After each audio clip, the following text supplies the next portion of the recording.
அப்போ கடைசியா ஒரு தடவை நீங்க என்ன நம்புங்க.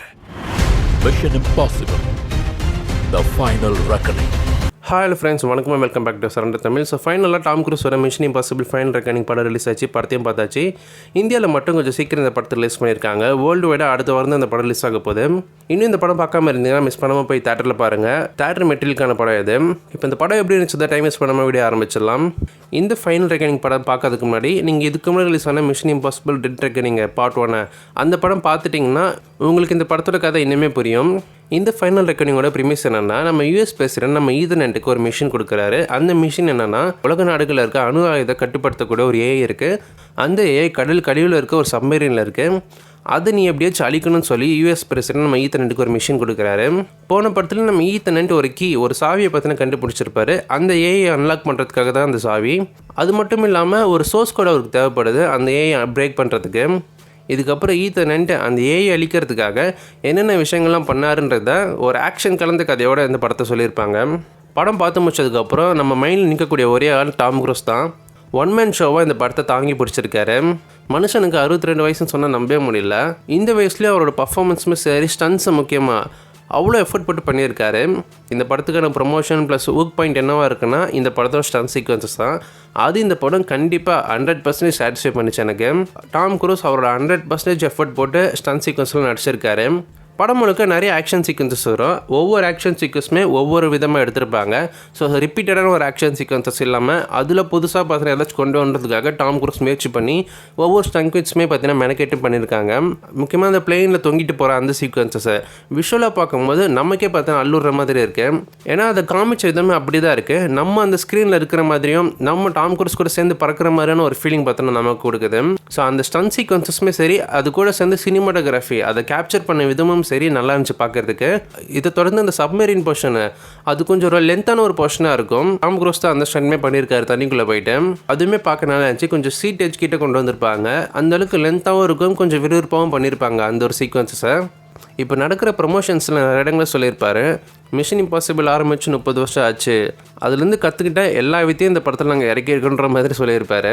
படம் பார்க்கும்போது அப்படி தான் தெரியுது. ஆக்ஷன் வைஸும் சரி, அதை படமாக எடுத்திருக்க விதமாகவும் சரி, அவர் சொன்னதை 100% அவர் பண்ணியிருக்காருன்னு அர்த்தம். நான் ஆரம்பத்தில் சொன்ன மாரி டெக்னிக்கலாக இந்த படம் ஒரு சவுண்டான மூவி. சினிமாட்டோகிராஃபி சூப்பராக பண்ணியிருப்பாங்க. அண்ட் விஷுவல் எஃபெக்ட்ஸ், சிஜிஐ இதெல்லாம் பெருசாக எங்கே யூஸ் பண்ணியிருக்காங்கன்னு நமக்கு தெரியல. மோஸ்ட்லி ப்ராக்டிக்கல் சென்ஸ் தான் யூஸ் பண்ணியிருப்பாங்க. பட் அது இல்லாத பட்சத்தில் சிஜிஐ எங்கேயாவது யூஸ் பண்ணியிருப்பாங்க. பட் நம்மளால் அது கண்டுபிடிக்க முடியல அது சிஜிஐ தானான்றது. அவங்களே எங்கேயாச்சும் ரிவீல் பண்ணதான் உண்டு தனியாக வீடியோஸ் ஏதாவது. அண்ட் பேக்ரவுண்ட் ஸ்கோருமே படத்துக்கு ஏற்ற மாரி நீட்டாக பண்ணியிருக்காங்க. அந்த ஐகானிக்கான மிஷன் இம்பாசிபிள் பேக்ரவுண்ட் மியூசிக்குமே நல்லா இருந்துச்சு படமாக பார்க்கும்போது. பர்ஃபார்மன்ஸ்னு பொறுத்த வரைக்கும் டாம் க்ரூஸ் ஆஸ் யூஷுவல் அவரோட கேரக்டரான ஈத்தர்நெட் ரியல் லைஃப்மே அவர் ஈத்தர்நெட்டாக தான் வாழ்கிறாரு. அந்த மாதிரி தான் அவர் நடிச்சு கொடுத்துருக்காரு படம் முழுக்க. மற்ற ஆக்டர்ஸுமே அவங்களுக்கு கொடுக்கப்பட்டிருக்க கேரக்டர் நல்லா நடிச்சு கொடுத்துருக்காங்க.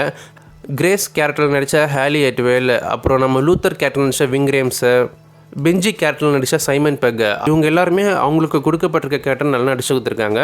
பெஞ்சோட கேரக்டர் பண்ணுற ஹியூமர்ஸ் ஒரு சில இடங்களில் ஒர்க் அவுட் ஆயிருக்கு. ரொம்ப சப்டிலான ஹியூமர் தான். ரொம்ப சிரிக்க வைக்கிற மாதிரியான காமெடி இல்லாமல் ரொம்ப சப்டிலாக தான் பண்ணியிருக்காங்க. ஏன்னா இந்த படத்தை ஒரு சீரியஸ் டோனில் தான் எடுக்க முயற்சி பண்ணியிருக்காங்க. அது ஃபுல் அண்ட் ஃபுல் ஒரு சீரியஸ் டோனில் தான் படம் போகும். படத்தில் பிரச்சனையே இல்லைன்னு சொல்லி கேட்கும்போது ஒரு சில விஷயங்கள் இருக்குது. மெயினாக சொல்ல போனால் இந்த படத்தோட கதை தான். இது ரொம்ப வழக்கமான ஒரு ஸ்டோரி தான். போன டெட் ரெக்கனிங் அந்த படத்தோட கதையுமே ரொம்ப வழக்கமான ஒரு ஸ்டோரி தான், யூஷுவல் டெம்ப்ளேட். அதுவே இவங்க இழுத்தடிச்சு பார்ட் 2 இப்போ எடுத்திருக்காங்க. கதையாக பார்க்கும்போது ரொம்பவே ஸ்ட்ரெச் பண்ணி எடுத்த மாதிரி ஒரு ஃபீலிங் தான் வருது. படம் ஆரம்பத்துலேருந்து முடிகிற வரைக்கும் அந்த கதை ரொம்ப இழுத்தடிச்சு எடுத்த மாதிரி தான் இருக்குது. ரன் டைம் கிட்டத்தட்ட 2 hours 49 minutes கிட்ட இருக்கும். இந்த படத்தில் தாராளமாக ஒரு 20-25 நிமிஷம் கிட்ட ட்ரிம் பண்ணியிருக்கலாம். படமாக பார்க்கும்போது உங்களுக்கு நிறைய இடங்களில் லேக் ஆக சான்சஸ் இருக்குது. ஸ்டோரி நகராமலே இருக்கும். மெயினாக நம்ம மிஷன் இம்பாசிபிள் ஃப்ரான்ச்சைஸில் அந்த ஆக்ஷன் சீக்வன்சஸ் தான் ஹைலைட்டாக இருக்கும். அது இல்லாத பட்சத்தில் கதை பார்த்தீங்கன்னா சிம்பிளாக தான் இருக்கும். அதே மாதிரி தான் இந்த படத்துலேயே இருக்குது. எனக்கு அதெல்லாம் பிரச்சனை இல்லை. எனக்கு டாம் க்ரூஸ் தலைவனை ஸ்க்ரீனில் பார்க்கணும்னு நினச்சிங்கன்னா டெஃபினட்டாக போய் படத்தை தேட்டரில் பாருங்கள். இதெல்லாம் தவிர்த்து பார்க்கும்போது கண்டிப்பாக என்ஜாய் பண்ணி பார்க்கக்கூடிய ஒரு படம் தான் இது. தேட்டர் மெட்டீரியல் மூவி இது. அந்த ஆக்ஷன் சீக்வன்ஸ் எல்லாமே நீங்கள் தேட்டரில் விஷுவலாக பார்க்கும்போது ரொம்ப நல்லாயிருக்கும். மிஸ் பண்ணாமல் இந்த படத்தை போய் தேட்டரில் பாருங்கள். இந்த படம் தமிழ் டப்பிங்கில் அவைலபிளாக இருக்குது. தமிழ் டப்பிங்குமே நல்லாவே பண்ணியிருக்காங்க. டாம் க்ரூஸோட நிறைய ஐகானிக் டைலாக்ஸ் படத்தில் இருக்கும். அந்த சீக்வன்சஸ் எல்லாம் தேட்டரில் நல்லாவே ரசித்து பார்த்தாங்க எல்லாருமே. முக்கியமாக ட்ரெய்லரில் சொன்ன அந்த ஒரு டைலாக், ஒன் லாஸ்ட் டைம் அதுக்கேற்ற மாரி இந்த படமும் லாஸ்ட் டைம்னு சொல்லி கேட்டிங்கன்னா, அதாவது மிஷன் இம்பாசிபிள் ஃப்ரான்ச்சைஸில் இதுதான் லாஸ்ட் படம்னு சொல்லி கேட்டிங்கன்னா டவுட்டு தான். அடுத்து படம் வரதுக்கு சான்சஸ் இருக்கிற மாதிரி தான் முடிச்சிருக்காங்க.